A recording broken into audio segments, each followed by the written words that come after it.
दादा ये चाय को ढेला अपना है, और अपना ही है। हाँ, तो अपने यहाँ 5 रुपये वाली चाय कितने की मिलती है? 5 की है। 5 रुपये वाली चाय 5। हाँ, नाराज का है?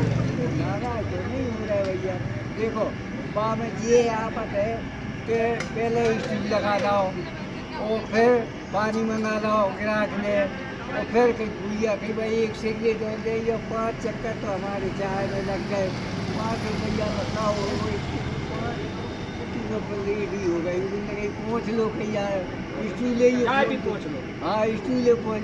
अब 5 के जमाने में आजकल क्या होते हैं आप बताओ।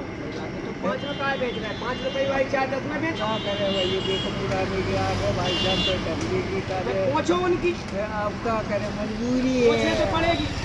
तो पड़ेगी, मजबूरी है हमारी। भैया दादा को कहना है कि 5 रुपया की चाय 5 में मिलते हैं, लेकिन 5 बार पूछना पड़ते हैं। वो तो वही है ना।